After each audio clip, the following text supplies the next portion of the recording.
Hey guys, welcome back to my channel. So today's video was a requested why I use the products that I use. So it's going to be informative, short, sweet, simple. Hopefully you learned something. And yeah, let's get started.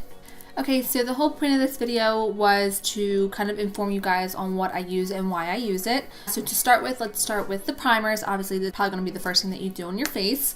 The whole point of a primer, though, is to have your foundation, your makeup stick to something other than your actual skin. It's a little bit healthier that way, so not all the makeup is going right into your pores, and it helps, especially if you have larger pores like I do, unfortunately. It helps it not really sink in there so everybody can see exactly how deep they are. I know sometimes you can't necessarily make them disappear completely. The primers do help with that in the long run, for sure. So for me, I have the Professional Benefit. I also have the L'Oreal Perfecting Base. Although I do think the L'Oreal fills my pores a little bit better than the Professional does. To be honest, it is a great primer, don't get me wrong, I really do love it. I just think this one fills my pores better. So that's that. I haven't tried any other primers. I know the Smashbox one is really nice. I have to get my hands on that one.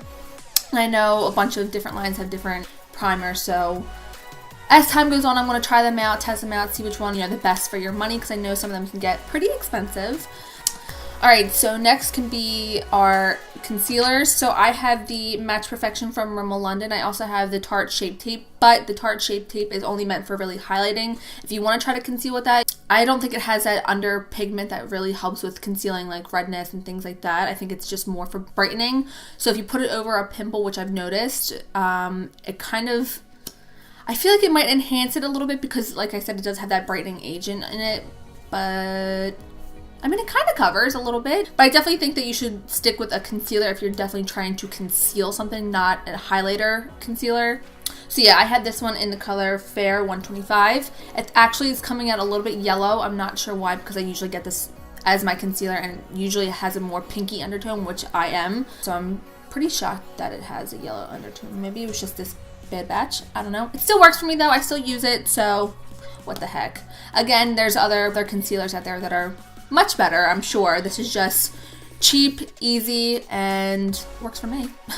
Alright, so next is foundation. So your foundation is all gonna go based on what your skin is. So if you have oily skin and you can't get that under control, you definitely want a matte foundation. That way when it dries, it'll kind of absorb all the oil that's coming out of you and keep it matte. So you would definitely want something like the Tarte Amazonian Clay or the All-Nighter from Urban Decay. They do have a matte finish. Or you can do the Matte and Poreless from Maybelline.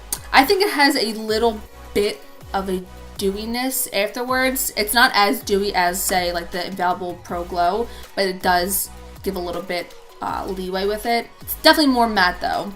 So yeah, the Infallible Pro Glow, definitely a luminous foundation if that's what you want. If you have more of dry skin, go for this one. But if you don't want to do foundations per se, you can always do like a BB cream, which I have the Rimmel London BB Cream 9-in-1 Skin Perfecting. It primes, moisturizes, helps minimize the appearance of pores, conceals, covers, smooths, mattifies, brightens, and helps protect.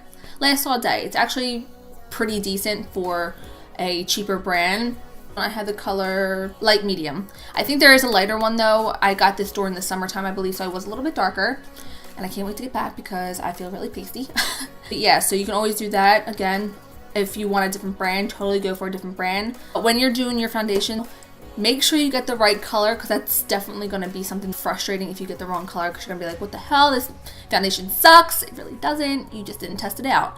So what you really should do is, when you're doing your foundations, if you find a brand that you love, if you like the consistency, you like the texture, things like that, definitely do a little streak down here and have it kind of blend into your neck. If it matches, that's the foundation for you. If it doesn't, move right along, go deeper, go lighter, whatever you need. But definitely test it out before you buy it. If not, and you're gonna go home and you're gonna be like, what the hell? You can always return it though, no biggie. All right, so for setting powders, I just use the Kat Von D Lock-It Translucent Powder. You can use any kind of powder that you want. I know that there's some that match your skin tone, so you can just set that with that. I use this because I don't like too much product on my face, so if I can get setting all in one. I'll set underneath my eyes, let that bake, and by baking I mean you let it sit there for about like 3 to 5 minutes, and then you kind of just dust it off. Then I use whatever's left on my beauty blender just to set the rest of my face, and that works for me. Again, you can always try something else that works better for you and your skin type. If you want more, load it up, honey. Do whatever you want. It's your face, not mine. So yeah, the setting powder was the last of the requests on why I use what I use. Oh, you know what I can also add? A setting spray. So a setting spray is something that will just lock in all your makeup once it's done and help it last longer throughout the day. I have the All Nighter from Urban Decay, which I called Up All Night in my one video. I know, that was wrong. Anyways, I also had the Infallible setting spray from L'Oreal, which is actually a great one. I am so obsessed with it. You need to go buy that one 100%. It is fabulous. The Up All Night, that's not bad either, but I like L'Oreal way much better. So definitely go check that out if you want to check out these products. Tarte, L'Oreal, Maybelline, Urban Decay, Rimmel London, Benefit, Kat Von D. The setting and the primer and the setting sprays definitely help with your makeup in the long run.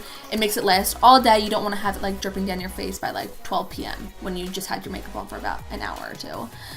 Alright guys, so that is it. Hopefully for the one that requested it, you learned something as well as everybody else that's watching. If I forgot anything or if you want to learn anything else, just hit me on social media accounts, Facebook, Twitter, Instagram, Snapchat, or comment below. Whatever you want to do, I will answer and I will give you advice on what you're asking for, or I'll do another video if that's what you guys want.